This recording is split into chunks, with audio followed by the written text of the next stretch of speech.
Docente y compañeros del grupo de trabajo número 4 de la asignatura Practicum. En esta oportunidad vamos a desarrollar diferentes conceptos necesarios para entender el proyecto de vinculación asignado para este ciclo.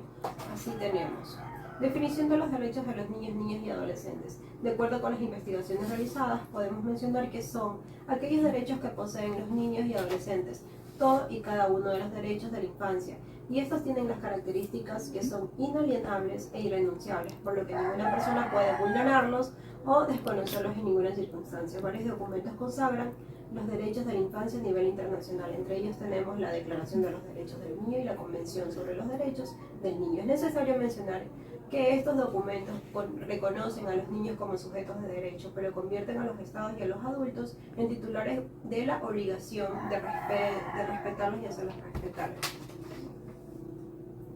Importancia de proteger los derechos de los niños y niñas y adolescentes. Es importante saber y reconocer los derechos de los niños y niñas y adolescentes para protegerlos, ya que nos ayudan a evitar un daño de los derechos de los niños y saber cómo proceder para restaurarlos si ya se han sido vulnerados. De igual manera, es importante conocer y proteger los derechos de los niños y niñas y adolescentes, ya que los niños, al reconocer cuáles son sus derechos y también cuáles son sus deberes, porque tener los derechos es sinónimo de tener responsabilidades. Para que cada niño y niña pueda vivir con dignidad y desarrollarse, es necesario que estos derechos sean reconocidos y puedan reflejarlos en las actitudes que tenemos en nuestro día a día. En conclusión, diremos que es importante radicar que en el conocimiento de los derechos de las personas menores ayudar en fomentar su protección y a aumentar las probabilidades de ellas y ellos constituyan al desarrollo de la sociedad y su entorno. Definición de sharenting.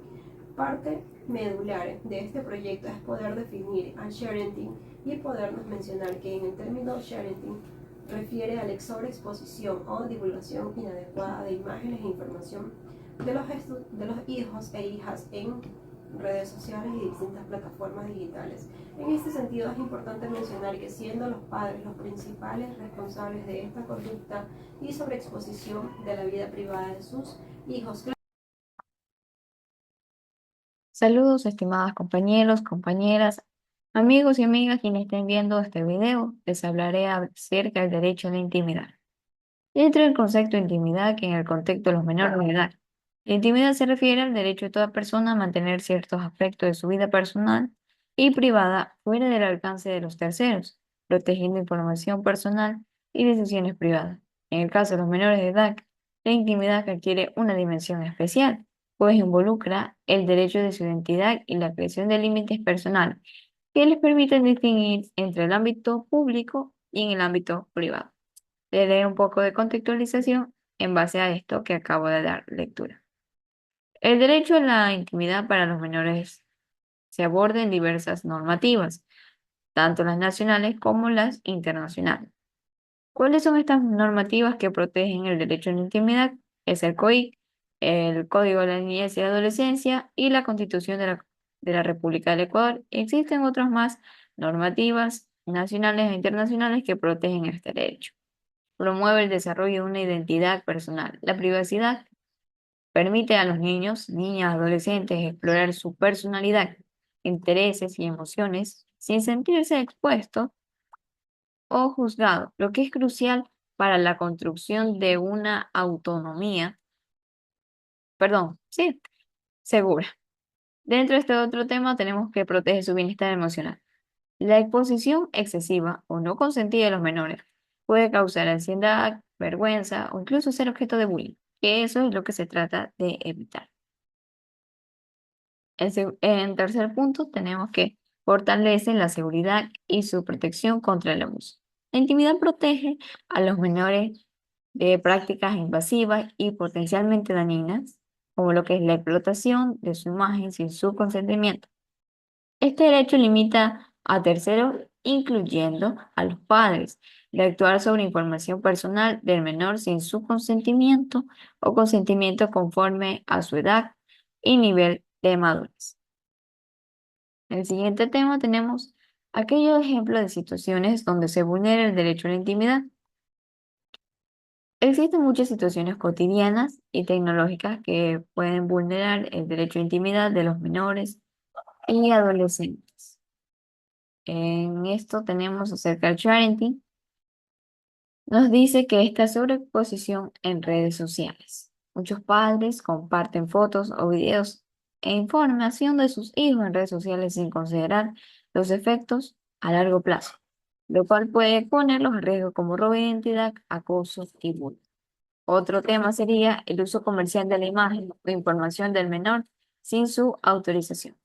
En el artículo 317 nos dice que se respetará la vida privada e intimidad de los adolescentes en todas las instancias del proceso. Las causas en que se encuentre involucrado un adolescente se tramitarán reservadamente a sus audiencias.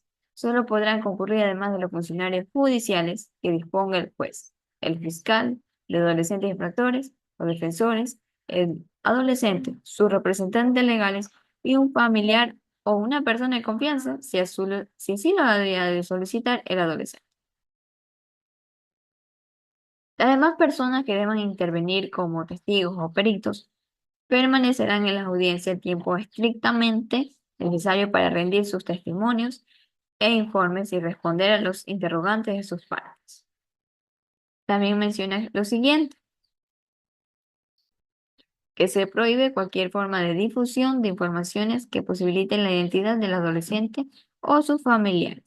Quien lo haga estará sujeto a las sanciones de la ley. Muchas gracias. El derecho a la imagen.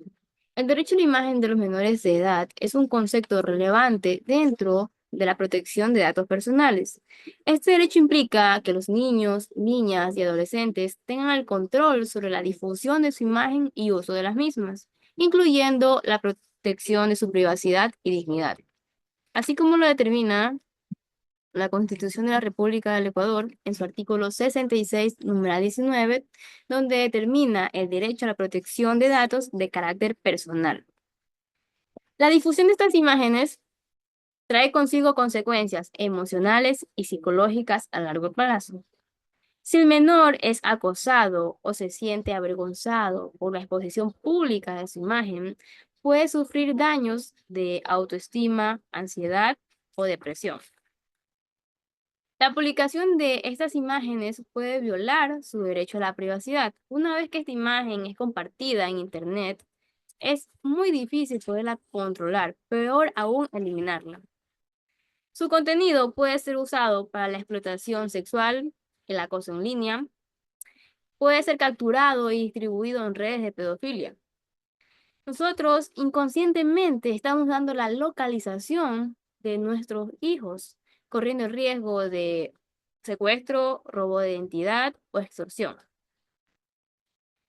Podemos implementar políticas de protección de menores en las plataformas digitales.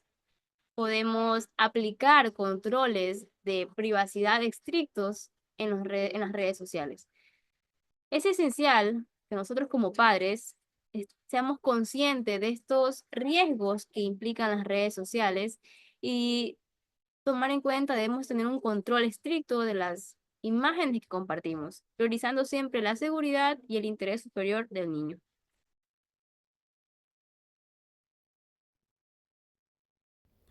Muy buenas tardes, estimado docente, compañeros y personas que estén viendo el video. Tenemos el derecho al honor. El concepto de honor en el contexto de los menores de edad, el honor en este contexto abarca su dignidad, reputación y la percepción pública de su integridad moral. La protección de este derecho asegura que los menores no sean expuestos a situaciones que queden menoscabar su autoestima y bienestar emocional. En el artículo 66, en el numeral 18 de la Constitución de la República del Ecuador, establece lo siguiente: el derecho al honor y al buen nombre. La ley protegerá la imagen y la voz de la persona, en este caso los menores de edad. El impacto del daño al honor se da cuando se afecta al honor de un menor, se pone en riesgo su desarrollo emocional y su percepción de sí mismo, lo cual es fundamental en sus años formativos, o sea, en crecimiento. La humillación pública o los comentarios dañinos pueden marcar profundamente su autoestima y su desarrollo psicosocial. Esto quiere decir que no se desarrolle de una manera adecuada. En los ejemplos de vulneración del derecho al honor tenemos, por ejemplo, la exposición de datos personales de menores que lleven a burlas o acoso escolar. muchas veces difundido por sus propios compañeros o docentes o personas cercanas. También tenemos la publicación de contenido ofensivo sobre el menor en redes sociales, que es lo que más se da hoy en día, como bien decía, por sus propios compañeros o personas cercanas. También tenemos la difusión de rumores o información falsa que afecte a su reputación. Esto vendría siendo como por ejemplo por algo, un malentendido que hayan tenido sus padres y por obvio motivo sale perjudicado el menor. Entre las medidas para la protección y la reparación del honor tenemos crear vías para la reparación del daño, como el derecho a la rectificación en medios. Esto, por ejemplo, las disculpas públicas y la eliminación en el caso de las redes sociales, la eliminación del contenido ofensivo que se ha publicado en este caso. También tenemos la implementación de políticas de prevención en entornos educativos para minimizar daños emocionales, por ejemplo.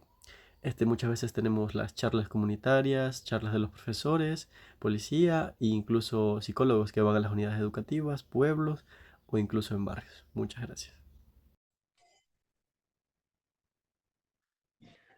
Saludos, estimados compañeros, estimados docentes. Mi tema a tratar son los deberes y obligaciones de los padres frente a los derechos de los menores en la red. Principio de corresponsabilidad. En el principio implica que los padres deben trabajar conjuntamente con instituciones, por decir, puede ser el Estado y plataformas digitales, para proteger los derechos de sus hijos en la red. No es solo un deber legal, sino una obligación moral de supervisar, guiar y educar a los menores en el uso de la tecnología. Medidas específicas de protección. En el contexto sharing, el sharing o la sobreprotección de los menores en redes por parte de los padres quiere medidas de protección especiales, pues el principio de la corresponsabilidad resalta la necesidad de que los padres actúen de manera consciente y activa en el ejercicio de sus deberes, garantizando que se respeten los derechos de los menores. La crianza de los hijos es una tarea compartida que involucra no solo a los padres, sino también la comunidad y el Estado, creando un entorno donde los derechos de los menores sean protegidos y promovidos. Los padres deben estar comprometidos con una educación que no solo transmita conocimiento, sino que también desarrolle a sus hijos como personas o individuos íntegros y responsables. Bueno, esto sería todo de mi parte. Muchísimas gracias, compañeros y profesores. Gracias. La imagen y el honor de los menores es esencial en una era digital, ya que su exposición temprana en redes sociales puede tener consecuencias duraderas en su desarrollo personal y social. Los padres deben ser conscientes de sus deberes de corresponsabilidad, actuando como primeros garantes de los derechos digitales de sus hijos y evitando el sharing excesivo. La normativa debe adaptarse a los riesgos tecnológicos actuales, estableciendo medidas que sancionen la vulneración de los derechos de los menores en entornos digitales y que refuercen la protección de su integridad y honor. Es vital educar a padres, menores y educadores sobre los riesgos de la exposición digital y fomentar el respeto hacia la privacidad y el derecho a la identidad de los niños y adolescentes.